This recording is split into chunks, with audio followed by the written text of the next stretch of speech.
चिक न्यूज़ के नाज़रीन आदाब। ये जो तस्वीर आप देख रहे हैं, इस तस्वीर की देखिए। इस तस्वीर को देखने के बाद आपको ऐसा महसूस हो रहा होगा कि ये एक तफरीह की जगह है, कोई घूमने की जगह है, लेकिन ये तफरीह की जगह नहीं है। गुज़श्ता 12 दिनों से यहाँ पे किसान प्रोटेस्ट कर रहे हैं, लेकिन अब तक इनकी समस्याओं का हल अब तक नहीं निकल पाया है। हमारे साथ इस वक्त बहुत सारे प्रोटेस्टर मौजूद हैं। आइए इनसे हम जानने की कोशिश करते हैं कि गुज़श्ता जो 12 दिनों से प्रोटेस्ट कर रहे हैं, लेकिन इनकी समस्याओं का हल अब तक नहीं निकल रहा है। अब ये लोग किस तरह इन चीज़ों को देखते हैं। सर, 12 दिन हो गया कि आपके प्रोटेस्ट को, 12वां दिन है आज, कल 13वां दिन है, कल छठे दौर का बातचीत सरकार से होनी है। अगर सरकार आपके फैसले में, आपके हक में कोई फैसला नहीं देती है, तो फिर अगला कदम आपका क्या हो सकता है? ਅਸੀਂ ਜੀ ਜੋ ਸਾਡੇ ਮੁਖੀ ਨੇ, ਜਥੇਬੰਦੀਆਂ ਦੇ ਆਗੂ ਨੇ, ਜੋ ਫੈਸਲਾ ਕਰਨਗੇ ਉਹ ਹੋਵੇਗਾ। ਅਸੀਂ ਕੋਈ ਹੁੱਲੜਬਾਜੀ ਇੱਥੇ ਕਰਨ ਨਹੀਂ ਆਏ। ਤੁਸੀਂ ਵੇਖੋ ਅੱਜ ਤੱਕ ਦਿੱਲੀ 'ਚ ਇੱਕ ਪੱਤਾ ਵੀ ਨਹੀਂ ਕਿਸੇ ਦਾ ਤੋੜਿਆ, ਕਿਸੇ ਦਾ ਕੋਈ ਅਸੀਂ ਨੁਕਸਾਨ ਨਹੀਂ ਕਰਿਆ। ਅੱਗੇ ਵੀ ਜੋ ਸਾਨੂੰ ਫੈਸਲਾ ਆਵੇਗਾ, ਜਿਹੜੇ ਸਾਡੇ ਸਮਝਦਾਰ ਬੰਦੇ ਨੇ, 31 ਜਥੇਬੰਦੀਆਂ ਨੇ, ਉਹਨਾਂ ਦੇ ਆਗੂਆਂ ਨੇ, ਜੋ ਸਾਨੂੰ ਬੱਚਿਆਂ ਨੂੰ, ਅਸੀਂ ਤੇ ਆਪਣੇ ਆਪ ਨੂੰ ਬੱਚੇ ਸਮਝੋ, ਸਿਆਣੇ ਨੇ, ਪੜ੍ਹੇ ਲਿਖੇ ਨੇ, ਲੰਮੇ 40 ਸਾਲਾਂ ਤੋਂ ਸੰਘਰਸ਼ ਕਰਦੇ ਲੱਗੇ ਹੁੰਦੇ ਨੇ, ਤੇ ਉਸ ਹਿਸਾਬ ਨਾਲ ਹੀ ਚੱਲਾਂਗੇ। ਅਸੀਂ ਕੋਈ ਇੱਥੇ ਇਹੋ ਜਿਹਾ ਨਹੀਂ ਵੀ ਅਸੀਂ ਕੋਈ ਹੁੱਲੜਬਾਜੀ ਨਹੀਂ ਕਰਨ ਆਏ। ਅਸੀਂ ਆਪਣੇ ਫੈਸਲੇ ਲਈ ਆਏ ਹਾਂ। ਤੇ ਸੱਚ ਗੱਲ ਇਹ ਵੀ ਜਿੱਦਣ ਦਾ ਇਹ ਮੋਦੀ ਬੈਠਾ ਹੈ ਨਾ ਤਖਤ ਤੇ, ਉਦੋਂ ਦੀ ਦੇਸ਼ 'ਚ ਭੁੱਖਮਾਰੀ ਸ਼ੁਰੂ ਹੋ ਗਈ ਹੈ। ਭਾਵੇਂ ਉਹ ਨੋਟਬੰਦੀ ਚਾਹੁੰਦਾ ਸੀ, ਮੈਂ ਕਾਲਾ ਧਨ ਬਾਹਰੋਂ ਲਿਆਉਣਾ ਹੈ, ਇੱਕ ਵੀ ਬੰਦਾ ਦੁਨੀਆ ਜਨਤਕ ਦੇ ਸਾਹਮਣੇ ਕਰੇ, ਇੱਕ ਵੀ ਕਾਲਾ ਧਨ ਇਹਨੇ ਕਿਤੋਂ ਨਹੀਂ ਕਢਾਇਆ। ਆਮ ਜਨਤਾ ਦੀਆਂ, ਆਮ ਗਰੀਬਾਂ ਦੀਆਂ, ਲੋੜਾਂਵੰਦਾਂ ਦੀਆਂ, ਆਮ ਲੋਕਾਂ ਦੀਆਂ ਇਹਨਾਂ ਨੇ ਜੇਬਾਂ ਲੁੱਟ ਲਈਆਂ ਨੇ ਨੋਟਬੰਦੀ ਦੇ ਨਾਂ ਤੇ। ਤੇ ਉਸ ਤੋਂ ਬਾਅਦ ਐਸਟੀ ਲਾਈ ਏ, ਤਾਂ ਵੀ ਦੇਸ਼ ਸਾਡਾ ਮਗਰ ਹੀ ਗਿਆ ਹੈ। ਉਹਦੇ 'ਚ ਵੀ ਬੇਇਨਸਾਫੀ ਹੋਈ ਏ। ਜੇ ਮੁਸਲਮਾਨ ਵੀਰਾਂ ਦੇ ਅਧਿਕਾਰ ਖੋਏ ਨੇ, ਤੇ ਉਹਨਾਂ ਨਾਲ ਵੀ ਅੱਜ ਵੀ ਕਸ਼ਮੀਰ 'ਚ ਧੱਕਾ ਹੋਣ ਡਿਆ ਹੈ। ਝੂਠੇ ਮੁਕਾਬਲੇ ਜਿਵੇਂ ਕਦੀ ਪੰਜਾਬ 'ਚ ਹੁੰਦੇ ਸਨ, ਝੂਠੇ ਮੁਕਾਬਲੇ ਉੱਥੇ ਹੋਣ ਡਏ ਨੇ। ਆਪ ਥੋੜਾ ਹਿੰਦੀ ਵਿੱਚ ਬੋਲेंगे। ਜਿਵੇਂ ਅੱਜ ਪਹਿਲਾਂ ਜੀ ਪਿੱਛੇ ਝੂਠੇ ਮੁਕਾਬਲਾ ਦਾ ਦੌਰ ਪੰਜਾਬ 'ਚ ਬਹੁਤ ਚੱਲਿਆ ਸੀ, ਸੰਤਾਪ ਹੋ ਗਿਆ ਪੰਜਾਬੀਆਂ ਨੇ ਝੂਠੇ ਪੁਲਿਸ ਮੁਕਾਬਲਿਆਂ ਦਾ। ਅੱਜ ਇਹ ਬੀਜੇਪੀ ਦਿੱਲੀ 'ਚ ਕਰਾਉਣ ਡਈ ਏ। ਤੇ ਇਸ ਕਰਕੇ ਘੱਟ ਗਿਣਤੀਆਂ ਦੇ ਜਿਹੜਾ ਜ਼ੁਲਮ ਕਰਨਾ, ਇਹ ਇੱਕ ਬਹੁਤ ਮੰਦਭਾਗੀ ਗੱਲ ਹੈ ਜੀ। ਇਸ ਕਰਕੇ ਇਹ ਤਖਤ ਦੀ ਲਾਇਕ ਨਹੀਂ ਹੈਗਾ।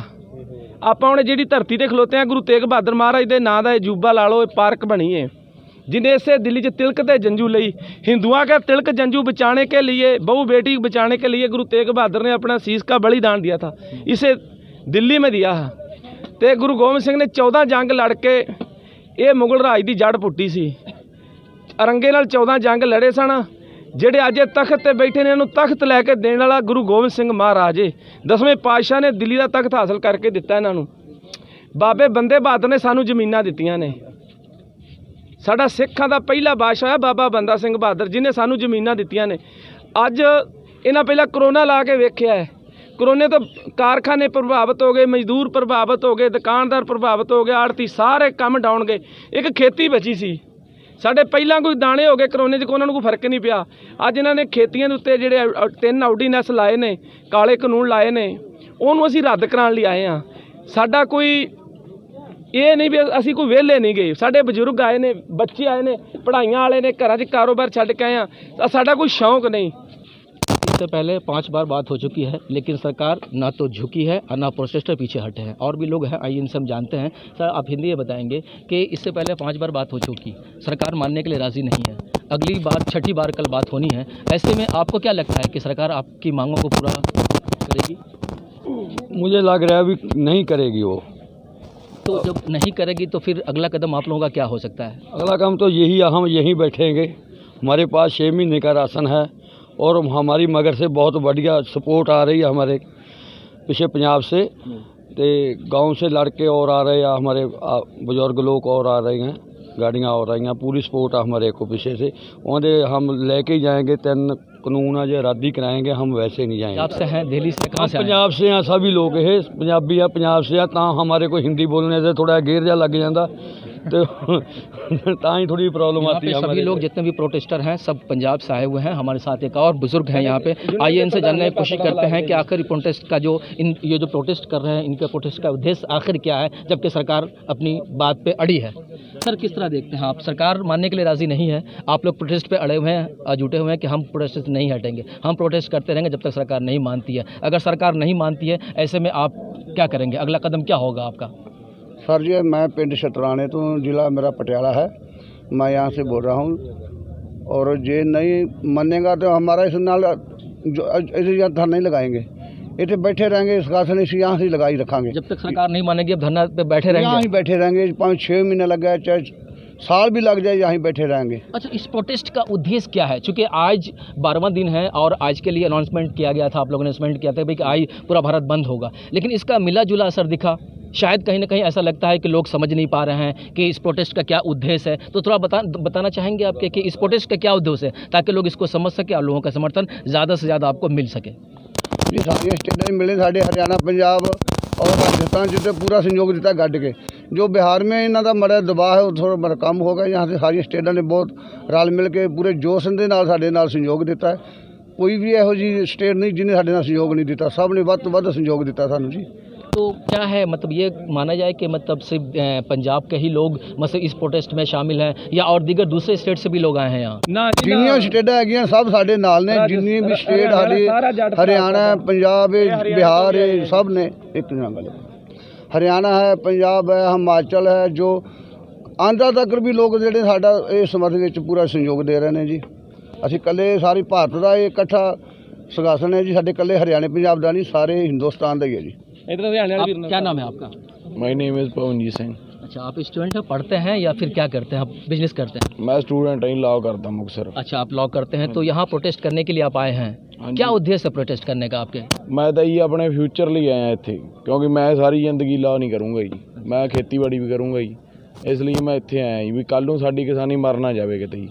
तो वो उन तमाम नौजवानों को क्या मैसेज देना चाहेंगे जो अब तक इस प्रोटेस्ट को नहीं समझ सके हैं और वो अब तक शामिल नहीं हुए हैं? मैं उन्होंने मैसेज देना चाहना भी सारे जिन्ने भी पिंडां 'ਚ बैठे ने, हरेक पिंड 'चों, क्योंकि सारे नौजवान ही आए है जी, कोई आए ने, कोई नहीं आए है। मैं उन्होंने यही मैसेज देना चाहना भी सारे ਵੱਧ ਤੋਂ ਵੱਧ पहुँचो, ਆਪਾਂ ਇਹਨਾਂ ਨੂੰ ਕਾਲੇ ਕਾਨੂੰਨਾਂ ਨੂੰ ਰੱਦ ਕਰਾ ਚੱਕੀਏ। मेरे तो यही अपने थोड़े मुरे बेनती है, कृपा करके सारे पहुँचो।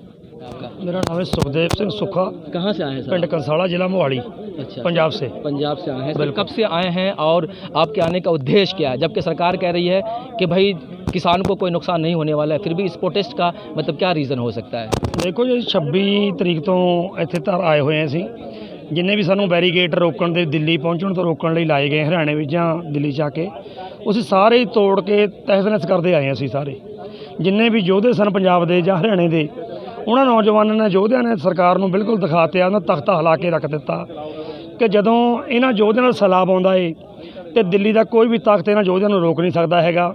ਉਹਦਾ ਬਿਲਕੁਲ ਪ੍ਰਤੱਖ ਤੇ ਪ੍ਰਮਾਣ ਨੂੰ ਲੋੜ ਨਹੀਂ ਹੁੰਦੀ ਹੈਗੀ, ਕਰਕੇ ਦਿਖਾਤਿਆ ਏ। ਜਦੋਂ ਕਿ ਸਰਕਾਰਾਂ ਨੇ ਜਿਹੜੀਆਂ ਜਦੋਂ ਤਾਨਾਸ਼ਾਹ ਰਵੱਈਆ ਅਪਣਾ ਲੈਂਦੀਆਂ ਨੇ, ਇਹ ਜਵਾਨ ਤੇ ਕਿਸਾਨ ਦੇ ਵਿਰੁੱਧ ਨੇ। ਜਵਾਨ ਸਾਡੇ ਕੋਈ ਦੁਸ਼ਮਣ ਨਹੀਂ ਹੈ, ਜਿਹੜੇ ਸਾਡੇ ਦੇਸ਼ ਦੇ ਜਵਾਨ ਇੱਥੇ ਲਾਏ ਹੋਏ ਨੇ ਉਹ ਵੀ ਸਾਡੇ ਭਰਾ ਨੇ, ਉਹਨਾਂ ਦੀ ਮਜਬੂਰੀ ਹੈ ਸਰਕਾਰ ਅੱਗੇ। ਇਹ ਜਵਾਨਾਂ ਦੇ ਵੀ ਖਿਲਾਫ ਹੈ ਸਰਕਾਰ, ਇਹ ਕਿਸਾਨਾਂ ਦੇ ਵੀ ਖਿਲਾਫ ਹੈ, ਮਜ਼ਦੂਰਾਂ ਦੇ ਵੀ ਖਿਲਾਫ ਹੈ, ਦੁਕਾਨਦਾਰਾਂ, ਆਮ ਲੋਕਾਂ ਦੇ ਵੀ ਖਿਲਾਫ ਹੈ। ਇਹ ਸਿਰਫ ਅਡਾਨੀਆਂ, ਅਵਾਨੀਆਂ, ਇਹਨਾਂ ਮਾਲੀਆ ਵਰਗੇ, ਜਿੰਨੇ ਵੀ ਮੋਦੀ ਵਰਗੇ, ਇਹਨਾਂ ਦੇ ਪੱਖ ਵਿੱਚ ਚੱਲਦੀ ਹੈ। ਪਤਾ ਨਹੀਂ ਇਹਨਾਂ ਦਾ ਕੀ ਦੇਣ ਲੈਣ ਚੱਲਦਾ, ਕੀ ਇਹਨਾਂ ਕੇ ਵਾਅਦੇ ਕਰਕੇ ਆਉਂਦੇ ਕਿ ਜਿਹੜੇ ਸਾਡੇ ਲੋਕਾਂ ਨਾਲ ਵਾਅਦੇ ਕਰੇ ਭੁੱਲ ਗਏ ਤੇ ਉਹਨਾਂ ਦੇ ਨਿਭਾ ਰਹੇ ਨੇ ਇਸ ਟਾਈਮ। ਠੀਕ ਹੈ ਨਾ, ਅਸੀਂ ਬਿਲਕੁਲ ਆਪਣੇ ਹੱਕਾਂ ਲਈ ਆਏ ਹਾਂ ਤੇ ਆਪਣੇ ਹੱਕ ਲੈ ਕੇ ਇੱਥੇ ਵਾਪਸ ਜਾਵਾਂਗੇ। ਜੇ ਅੱਜ ਅਸੀਂ ਨਾ ਬੋਲੇ, ਸਾਡੀਆਂ ਆਉਣ ਵਾਲੀਆਂ ਪੀੜ੍ਹੀਆਂ ਬਿਲਕੁਲ ਸਾਨੂੰ ਮਾफ़ ਨਹੀਂ ਕਰਨਗੀਆਂ ਕਿ ਜਦੋਂ ਤੁਹਾਡੇ ਲਈ ਗਲਤ ਕਾਨੂੰਨ, ਤੁਹਾਡੇ ਕਾਲੇ ਕਾਨੂੰਨ ਤੁਹਾਡੇ ਲਈ ਆਏ ਸੀ, ਜ਼ਿਮੀਂਦਾਰ, ਕਿਸਾਨ ਲਈ, ਜਵਾਨ ਲਈ, ਤੇ ਤੁਸੀਂ ਕਿੱਥੇ ਸੀ? ਸੋ ਇਸ ਲਈ ਅਸੀਂ ਆਪਣੀ ਜ਼ਮੀਰ ਨੂੰ ਜਗਾਇਆ ਏ। ਅਸੀਂ ਉਸ ਪਾਤਸ਼ਾਹ ਦੇ, ਸ਼ਹਿਨਸ਼ਾਹ ਦੇ, 10ਵੇਂ ਪਾਤਸ਼ਾਹ ਦੇ ਅਸੀਂ ਉਹਦੇ ਵਾਰਸਾਂ, ਅਸੀਂ ਉਹਦੀ ਕੌਮ ਦੇ, ਉਹਦਾ ਸਾਡੇ ਦੇ ਸਿਰ ਤੇ ਹੱਥ ਹੈ। ਜਦੋਂ ਵੀ ਕਿਤੇ ਜ਼ੁਲਮ ਤੇ ਜ਼ਾਲਮ ਲੋਕਾਂ ਦੇ ਖਿਲਾਫ ਆਵਾਜ਼ ਉੱਠਦੀ ਹੈ ਤਾਂ ਸਿੱਖ ਪੰਥ ਖਾਲਸਾ ਇਕੱਠਾ ਹੋ ਕੇ ਬਿਲकुल उस बल पे चढ़ाई कर दिंदा है तो फतेह करके वापस आउंदा है। जब तक आप फतेह नहीं होंगे, जब तक ये प्रोटेस्ट चलता रहेगा आपका? बिल्कुल जी, मैं 26 तरीक तो आया, मेरी बच्चियाँ हैं मेरियाँ, वो भी फोन कर दियाँ, मेरा बेटा है, मेरी माँ है, बाप है। मैं क्या बिल्कुल नहीं, जितना साडा पंजाबी हरियाणा, मध्य प्रदेश, महाराष्ट्र तो किसान ते मजदूर, भावें दुकानदार भी होण, किसी भी वर्ग नाल संबंधित होण, वो बंदे जद तक इस काले कानून ਨੂੰ ਵਾਪਸ ਕਰਾ ਕੇ ਮੋਦੀ ਤੋਂ ਵਾਪਸ ਨਹੀਂ ਜਾਂਦੇ, ਜਦ ਤੱਕ ਅਸੀਂ ਇੱਥੋਂ ਹਿੱਲਾਂਗੇ ਨਹੀਂ। ਸਾਨੂੰ ਬਚਾ ਕੇ ਤੇ ਸਾਡੇ ਕੋਲ 6-6 ਮਹੀਨੇ ਦਾ ਰਾਸ਼ਨ ਪਹਿਲਾਂ ਹੀ ਹੈ, ਬਲਕਿ ਦਿੱਲੀ ਦੀ ਸੰਗਤ ਨੇ, ਹਰਿਆਣੇ ਦੀ ਨੇ, ਹੋਰ ਜਿੰਨੇ ਵੀ ਸੰਗਤ ਹੈ, ਉਹਨਾਂ ਨੇ ਸਾਡੇ ਕੋਲ ਇੰਨਾ ਕੁ ਭੰਡਾਰ ਇਕੱਠਾ ਕਰਤੇ ਆ ਕਿ ਜੇ ਸਾਲ ਵੀ ਇਹ ਪ੍ਰੋਟੈਸਟ ਚੱਲੇ, ਸੰਘਰਸ਼ ਚੱਲੇ, ਤਾਂ ਵੀ ਅਸੀਂ ਬਿਲਕੁਲ ਇਸ ਨੂੰ ਜਿੱਤ ਕੇ ਹੀ ਵਾਪਸ ਮੁੜਾਂਗੇ। ये सिंघू बॉर्डर के प्रोटेस्ट करने वाले किसान थे, जिन्होंने बताया कि चाहे जो भी हो, जब तक सरकार हमारी मांगों को पूरा नहीं करती, जब तक ये काले कानून को वापस नहीं लिया जाता, तब तक हम ये प्रोटेस्ट करते रहेंगे। मशीद न्यूज़, दिल्ली।